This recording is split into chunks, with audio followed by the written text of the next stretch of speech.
A gente passa 9 meses esperando um bebê, gestando um bebê e se preparando para o momento mais importante, que é o nascimento do nosso filho. E o dia tão esperado chega. E ele é transformador. Surge então o puerpério. E por que a gente fala tão pouco sobre esse tema? Sobre esse momento tão lindo na vida de uma mulher e também tão desafiador. Hoje a gente vai conversar sobre o puerpério, sobre amamentação, sobre sono, sexualidade, sobre perda de identidade e tudo que vem junto com esse momento. Então chega o momento de amamentar o nosso bebê. E a gente vê vídeos, comerciais e parece tudo tão lindo e fácil. Parece que toda mulher já nasceu para amamentar. E a vida real chega, e tem fissura, e tem dor, e o leite não desce, e você fica desesperada com o ato de amamentar. Amamentar não é fácil. É um processo geralmente muito difícil. Tem muita dificuldade, é um processo lento e de aprendizado para você e para o seu neném. Os dois estão aprendendo a amamentar. Então, é muito importante consultar, procurar consultoras de amamentação, pessoas que te ajudem a avaliar a pega do bebê, avaliar se há fissura, necessidade de realizar um laser. Rede de apoio é fundamental, ter alguém que consiga ficar com o seu bebê enquanto você descansa, enquanto você não está amamentando, para que no momento de amamentar isso seja muito mais fácil.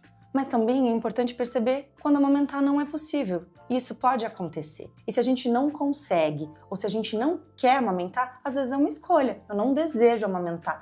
A gente precisa ter uma rede de apoio e gente que te apoie também nessa decisão de não amamentar. A privação de sono também é um tema muito pouco conversado. Mas a gente sabe que a partir do momento que a gente tem um bebê, a gente sabe que dormir já não é mais a regra. Os bebês acordam muitas vezes durante a noite e a gente está ali na demanda de cuidado, de troca e de amamentar, faz com que o nosso sono também não seja contínuo. Ele é feito de pequenas pausas e isso interfere muito na nossa qualidade de vida e como a gente vai enfrentar todos os processos do nosso dia. Então, aquela regra básica que a gente fala, dormir quando o bebê dorme, é muito verdade. Então, é muito importante que a gente planeje de verdade como que vai acontecer o nosso sono ao longo do dia. O bebê dorme, a gente conversar com a nossa rede de apoio para que possa ser um suporte para a gente durante a noite. Se for possível, a gente esgotar um pouco de leite e deixar que uma outra pessoa ofereça para o bebê em algum momento da noite.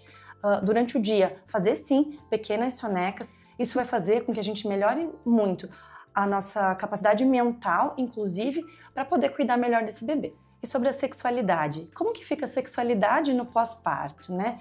Isso é um tema também, acho que do puerpério, um dos que mais são cercados de tabus e que pouco se fala. O desejo sexual volta? Ele volta, mas ele volta no seu tempo.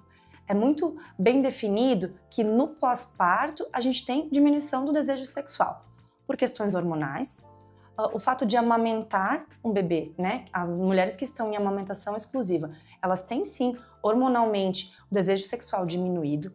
A gente tem mais secura vaginal, então é possível que esse retorno para a sexualidade seja com um pouco mais de dor, isso precisa ser avaliado em consulta, usar lubrificantes, avaliar a necessidade até da entrada de alguns hormônios locais para auxiliar nesse retorno sexual. A gente tem a relação com o próprio corpo, né? Tem leite, tem a questão de que a gente engordou na gestação e o nosso corpo está voltando ao normal, então tem toda essa relação com a nossa própria autoestima. E sim, a sexualidade ela volta de uma forma diferente. E a gente precisa olhar para isso também com carinho e com acolhimento. Então, outra coisa que é muito falada e que é verdade, às vezes a gente acha que é mito, é que o cérebro da puérpera, o cérebro da mãe, ele é diferente. A mãe fica mais esquecida, fica mais atrapalhada, e isso é verdade. A gente tem uma diminuição de massa cinzenta no puerpério. E a gente tem alguns estudos que trazem que isso leva até 2 anos depois do nascimento de um bebê para voltar ao cérebro de antes da gestação. Então sim, a gente vai ficar um pouco mais esquecida e a gente precisa ter muito cuidado com as decisões e com as coisas que a gente vai tomar nesse período do pós-parto. Voltar para atividades de risco, a gente vai ter uma atenção reduzida e a gente precisa ter cuidado com isso. E o cérebro volta depois disso? Volta. Eu acho que é importante a gente voltar no tema da questão do sono, então quanto mais a gente conseguir organizar esse sono, mais vai ajudar essa questão do cérebro, né, dessa atenção, da memória para a gente voltar. E quanto mais rede de apoio a gente tiver, melhor vai ser. Acho que uma das coisas mais importantes e que mais mudam no puerpério é a própria identidade. É como a gente começa a se enxergar enquanto mulher e como isso se confunde com a maternidade. Então, parece que depois que nasce um bebê, a gente vira mãe, a gente é representada pela maternidade. E a gente se perde um pouco nesse papel de quem era a profissional, de quem era a mulher antes de ser mãe. E isso é muito pouco falado, e isso acontece com todas as mães. Então é muito importante a gente entender que sim, a gente também renasce com cada nascimento de um filho, seja um, seja o segundo, o terceiro, porque a gente se transforma em uma nova pessoa.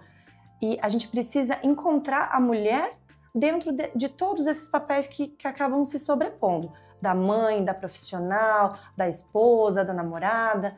Enfim, redescobrir uma nova identidade dentro de todo esse processo é que é o grande desafio e é o que traz a beleza e a dificuldade de ser mãe.